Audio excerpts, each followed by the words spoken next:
भगवान शंकर और भगवान कृष्ण जी का आमना सामना हो गया। कई बार ऐसा हो रहा है कि भगवान कृष्ण शंकर जी के ऊपर शक्ति छोड़ेंगे और शंकर जी भगवान कृष्ण जी के ऊपर शक्ति छोड़ेंगे। पूरे सच्चिदानंद भगवान ने थोड़ा धीरे से बोलिए सर गुरुदेव महाराज, और धीरे से बोलिए बांध के हरिलाल लेती। भगवान कृष्ण जी को चिंता हो गई कि मैं कैसे प्रहार करूं, विचार करने लगे तो भगवान शंकर जी का ध्यान किया और दिमाग में कैसी बात आई, भगवान शंकर जी त्रिशूल लेके खड़े हैं बैठने के लिए।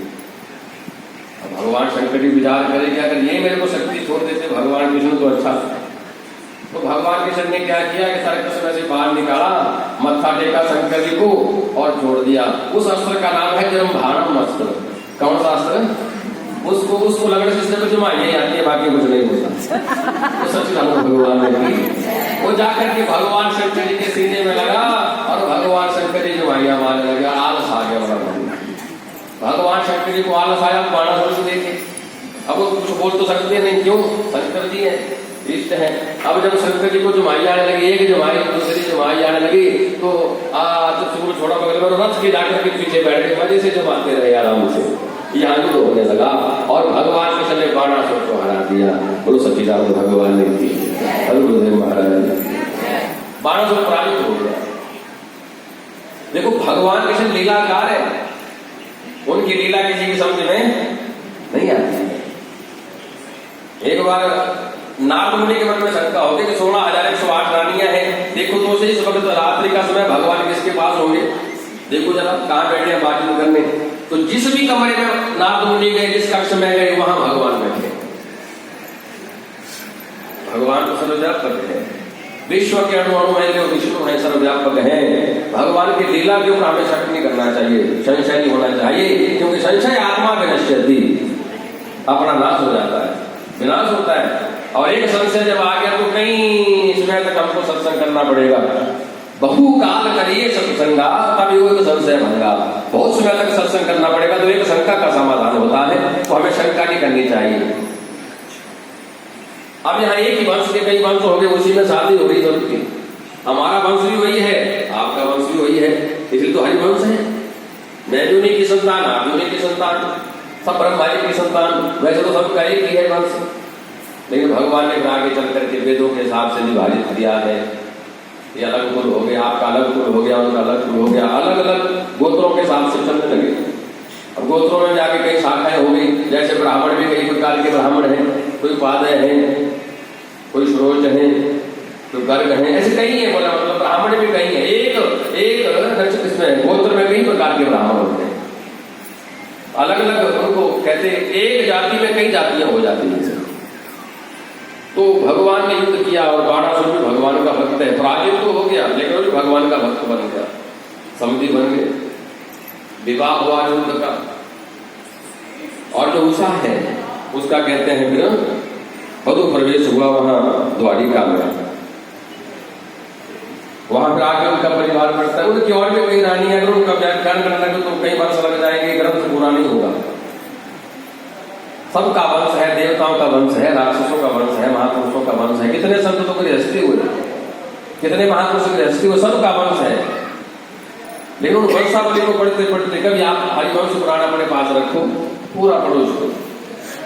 अगर किसी को पितृदोष लगा है, घर में पूरा ग्रंथ पढ़ो, आप रोज एक श्लोक पढ़ो, सारा दोष दूर हो जाता है। इसलिए जहां भी हरिवंश को पुराण की कथा होती है, वहां सबके पितर आते हैं और सब संतुष्ट होकर के जाते हैं।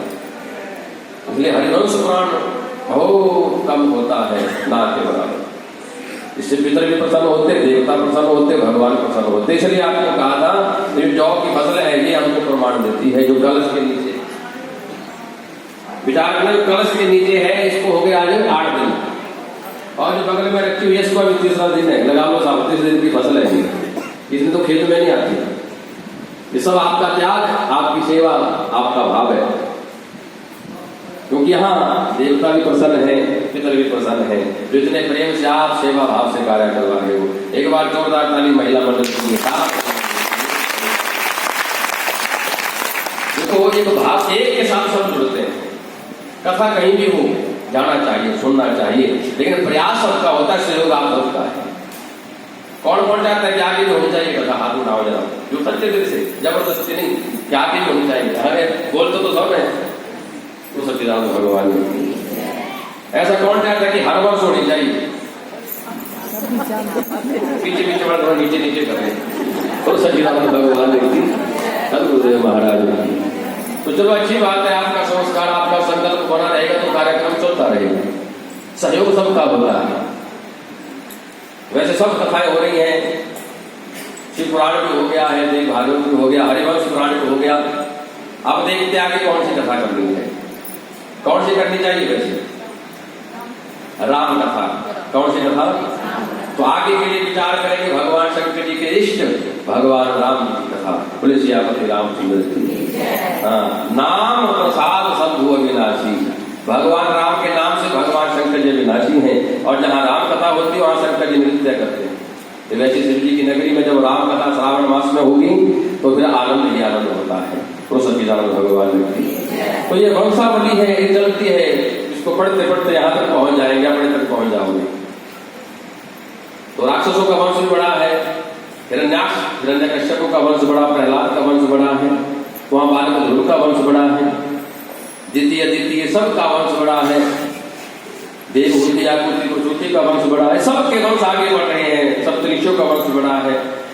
इस सब का वंश, जैसे हमारे गोत्र हैं, आपके गोत्र हैं, किसी के भी, वो सब महापुरुष हैं।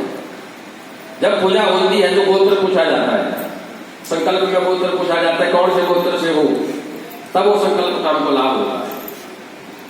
तो इसलिए अपने आप को जानो, महापुरुषों की संतान है हम, तो महापुरुषों की तरह ही कार्य करने चाहिए। इसलिए आज के बाद आपने झूठ बोलना छोड़ दिया। हर वर्ष छोड़ते, पिछले वर्ष भी छोड़ा था वैसे। तो सच्चिदानंद भगवान ने झूठ बोलना, आपने कोशिश करनी कि जुड़ जाए, चोरी निंदा जुड़ जाए। कल्याण ही कल्याण है, क्योंकि भगवान कल्याण करने के लिए आते हैं। तो हम यही भगवान से प्रार्थना करते हैं कि सबको लाभ होना चाहिए, सबके पितर प्रसन्न होने चाहिए, और सबका वंश आगे बढ़ना चाहिए। हरिवंश पुराण एक ऐसा ग्रंथ है जो हमारे वंश को आगे बढ़ाता है। बिगड़ा हुआ वंश सही रास्ते में आता है, जो हमारा पुत्र उल्टे रास्ते पे गया है वो सही रास्ते पे आता है। वर्ण संकर कोई नहीं होता है।